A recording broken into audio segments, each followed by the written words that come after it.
Hi అండి, నమస్తే. నేను మీ Janakilakshmi. Welcome back to Durga videos. ఈరోజు నేను మీకు కాకరకాయతో పిక్కల్ చేసి చూపించబోతున్నానండి. చాలా ఎమ్మీగా ఉంటుందండి. ఇలా ఒకసారి చేసి పెట్టుకుంటే 6 నెలల పాటు హ్యాపీగా తినేయచ్చు. బయటనే పెట్టేయచ్చండి, ఫ్రిడ్జ్లో కూడా అవసరం లేదు. మీరు ఫ్రిడ్జ్లో పెట్టుకుంటే కలర్ చేంజ్ అవ్వకుండా ఉంటుందండి. నేను చెప్పే ఈ టిప్స్ని పాటిస్తూ కాకరకాయ పిక్కల్ని మీరు కూడా మీ ఇంట్లో రెడీ చేసుకోండి. కర్రీ వండలేదనే టెన్షనే ఉండదు. ఎప్పుడు కావాలంటే అప్పుడు వేసుకుని తినొచ్చు. సో లేట్ చేయకుండా ఎమ్మీగా డెలిషియస్గా కాకరకాయ పికిల్ని ఎలా చేయాలో చూసిద్దాం రండి. ఈ కాకరకాయ పికిల్ కోసం ముందుగా 40 గ్రామ్స్ చింతపండుని నానపెట్టుకోవాలండి. కొత్త చింతపండునే వాడాలి. పాత చింతపండు అయితే పచ్చడి నల్లగా వచ్చేస్తుందండి. చింతపండులోని పీచు గింజ రిమూవ్ చేసుకోవాలి. ఇలా రిమూవ్ చేసుకున్న తర్వాత హాట్ వాటర్ వేసుకుని బాగా నానబెట్టుకోవాలి. ఇలా నానబెట్టుకున్న చింతపండుని వాటర్తో సహా మిక్సీ గిన్నెలోకి ట్రాన్స్ఫర్ చేసుకుని ఫైన్ పేస్ట్ లాగా రెడీ చేసి పెట్టుకోవాలండి. ముందుగా మీడియం సైజు కాకరకాయలను తీసుకుని బాగా వాష్ చేసుకుని ఆరబెట్టుకోవాలండి. ఇక్కడ నేను తీసుకున్న కాకరకాయలు ముదిరివి కాదు, అలానే లేతవి కాదండి, మీడియంగా ఉన్నవి తీసుకున్నాను. ఎలాంటి మందు వేయకుండా మా పెరట్లో పండిన కాకరకాయలండి ఇవి.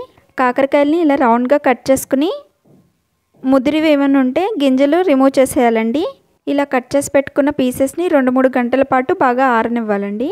వీటిలోనే చెమ్మ పోయిన తర్వాత వీటిని డీప్ ఫ్రై చేసుకోవాలన్నమాట. ముందుగా స్టవ్ మీద ఒక ప్యాన్ పెట్టుకుని వేరుశనగ నూనె కానీ లేదా నువ్వుల నూనె కానీ యాడ్ చేసుకోవాలి. 350 గ్రామ్స్ వరకు ఆయిల్ని యాడ్ చేసుకోవాలండి. ఆయిల్ హీట్ అవ్వాలండి. ఆయిల్ మీడియంగా హీట్ అయితే సరిపోతుంది, బాగా ఓవర్ హీట్ అవ్వద్దు. ఆయిల్ హీట్ అయిన తర్వాత ముందుగా కట్ చేసి డ్రై చేసి పెట్టుకున్న కాకరకాయ ముక్కల్ని యాడ్ చేసుకుని లో ఫ్లేమ్లో దోరగా ఫ్రై చేసుకోవాలి. కాకరకాయ ముక్కల్లో ఉన్న వాటర్ కంటెంట్ అంతా రిమూవ్ అయిపోయే వరకు ఫ్రై చేసుకుంటే సరిపోతుందండి. ఎక్కువ ఫ్రై చేసుకోవసరం లేదు. నేను ఇక్కడ కేజీ కాకరకాయలను తీసుకున్నానండి.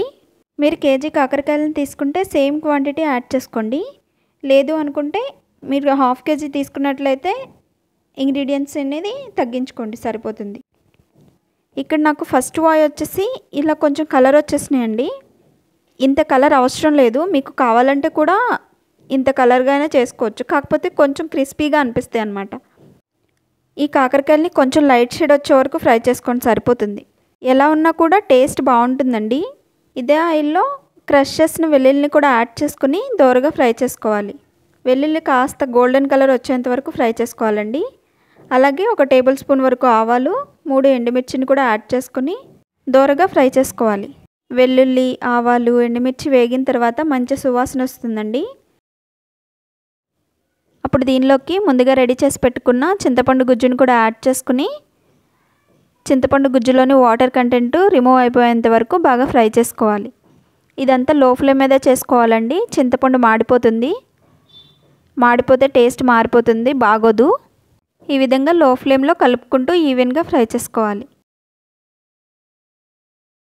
చింతపండు గుజ్జు మొత్తాన్ని ఈ విధంగా ఫ్రై చేసుకున్న తర్వాత స్టవ్ ఆఫ్ చేసుకుని పక్కకి పెట్టేసుకోవాలండి. స్టవ్ మీద ఉంచొద్దు, మాడిపోతుంది.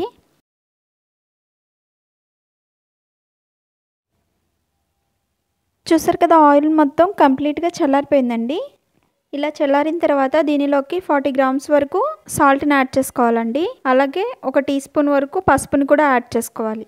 దీనిలోనే ముందుగా ఫ్రై చేసి పెట్టుకున్న కాకరకాయ ముక్కల్ని కూడా యాడ్ చేసుకుని బాగా మిక్స్ చేసుకోవాలి. కాకరకాయ ముక్కలు, సాల్ట్, పసుపు మొత్తం కలిసేలా బాగా కలుపుకోవాలండి. ఇలా కలుపుకున్న తర్వాత దీనిలోకి 50 నుంచి 60 గ్రామ్స్ వరకు కారాన్ని యాడ్ చేసుకోవాలి. మీ కారానికి తగినట్టు యాడ్ చేసుకోండి. మీరు తక్కువ కారం తింటారు అనుకుంటే 50 గ్రామ్స్ సరిపోతుందండి. కొంచెం పర్వాలేదు, నాకు కారం ఎక్కువ కావాలి, స్పైసీనెస్ అనుకుంటే 60 వరకు యాడ్ చేసుకో. దీనిలోకి 1 టీ స్పూన్ వరకు ఆవపిండిని కూడా యాడ్ చేసుకోవాలండి. ఆవపిండి బయట సూపర్ మార్కెట్లో అవైలబుల్గా ఉంటుందండి. లేదు అంటే ఆవాలు కొంచెం డ్రై రోస్ట్ చేసుకుని మిక్సీ పట్టుకుంటే సరిపోతుంది. దీనిలోనే 1/2 టీ స్పూన్ మెంతిపిండిని కూడా యాడ్ చేసుకుని పచ్చడి మొత్తాన్ని బాగా కలుపుకోవాలి. పచ్చడి మొత్తాన్ని బాగా ఈవెన్గా కలుపుకోవాలండి, మొత్తం కలిసేలాగా. ఇలా కలుపుకొని వేరొక బౌల్లోకి ట్రాన్స్ఫర్ చేసుకోవాలి. పచ్చడి ఎప్పుడూ కూడా స్టీల్ గిన్నె కానీ అల్యూమినియం గిన్నెలో కానీ ఉంచకూడదండి, చిల్లులు పడిపోతాయి గిన్నెలు. పచ్చడిని ఎప్పుడూ కూడా గాజు గిన్నెలో కానీ లేదా ప్లాస్టిక్ గిన్నెలో కానీ కలుపుకోవాలండి. దీనిలోనే క్రష్ చేసిన 2 వెల్లుల్లిని యాడ్ చేసుకోవాలి.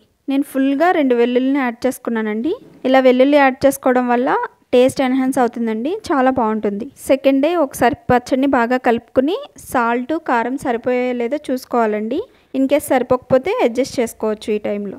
నేను చెప్పిన కొలతలకి ఎగ్జాక్ట్గా సరిపోతుందండి.